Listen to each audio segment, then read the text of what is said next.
जय माता दी। आज हम बात कर रहे हैं मेष राशि की। मेष राशि के स्वामी मंगल हैं। यह अग्नि तत्व की राशि है। यह एक चर राशि है, यानी कि स्थायित्व वाली राशि है। स्थायित्व प्रदान करती है किसी भी कार्य के लिए, चाहे वो अच्छा हो चाहे वो बुरा हो। इसको पुरुष राशि भी बोलते हैं।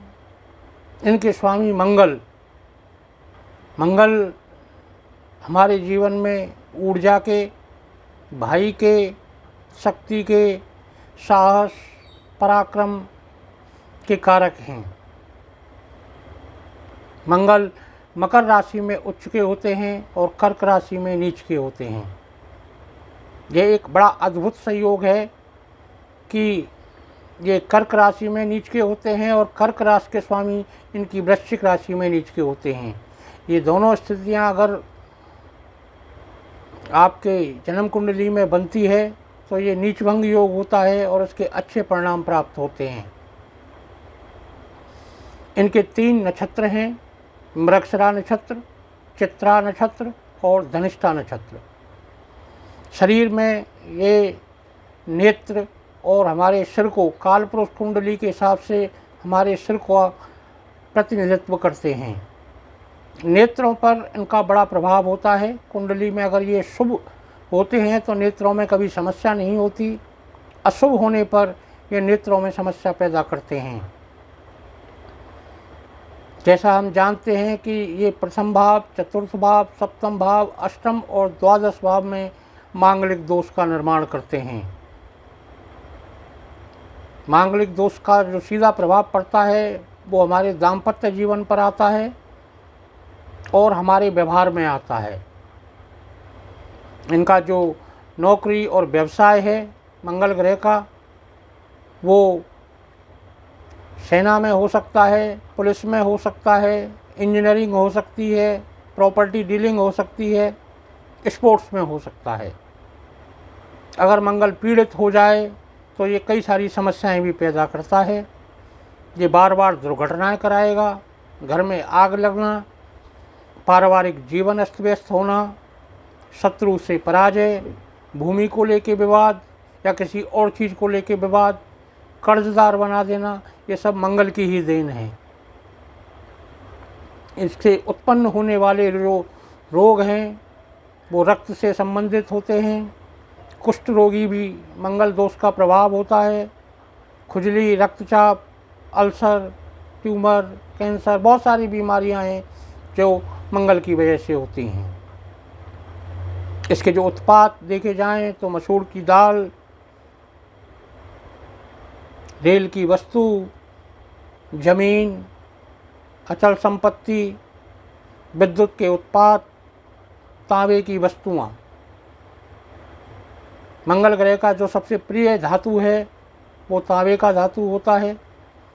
मंगल दोष को शांत करने के लिए जिस जड़ी बूटी का प्रयोग किया जाता है वो अनंत मूल की जड़ होती है।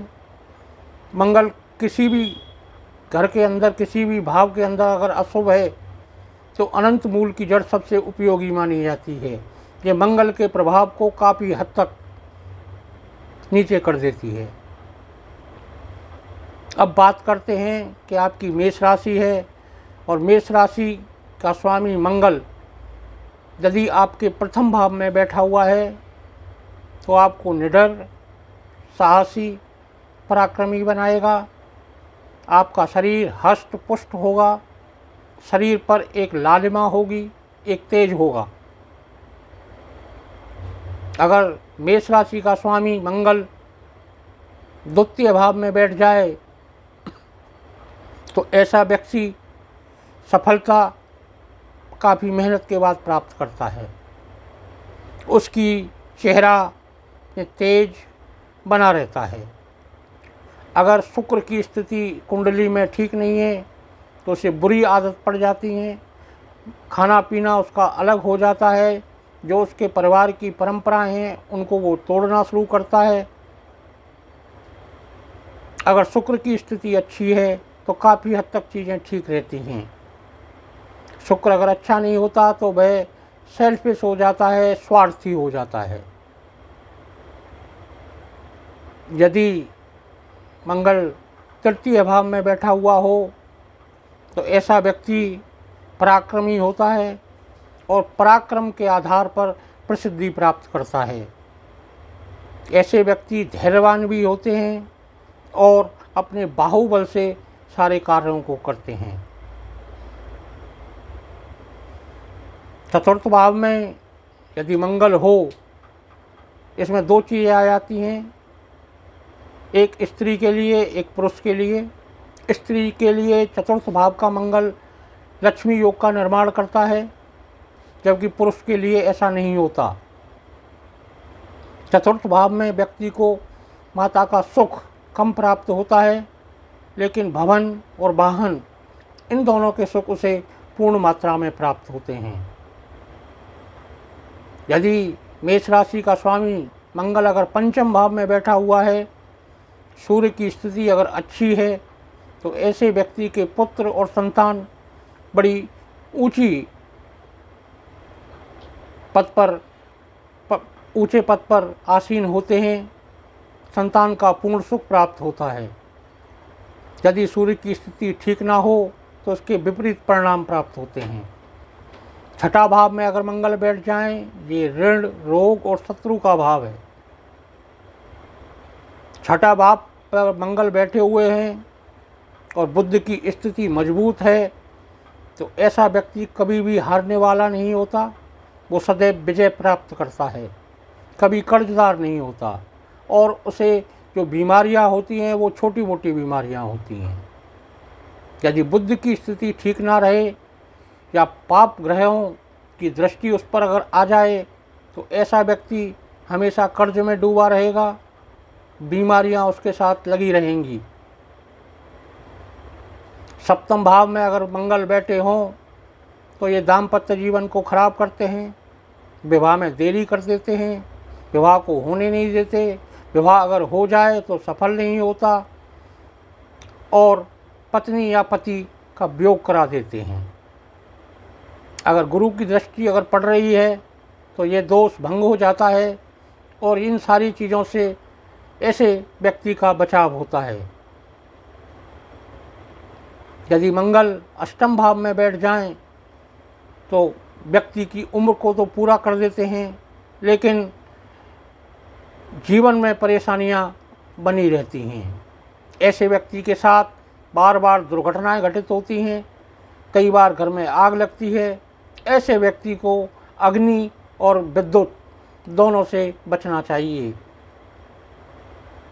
यदि मेष राशि के स्वामी मंगल नवम भाव में बैठ जाएं तो ये भाग्य की उन्नति करते हैं। भाग्य की प्राप्ति से ऐसा व्यक्ति प्रसिद्धि प्राप्त करता है। व्यक्ति के अंदर धैर्य प्रचुर मात्रा में पाया जाता है।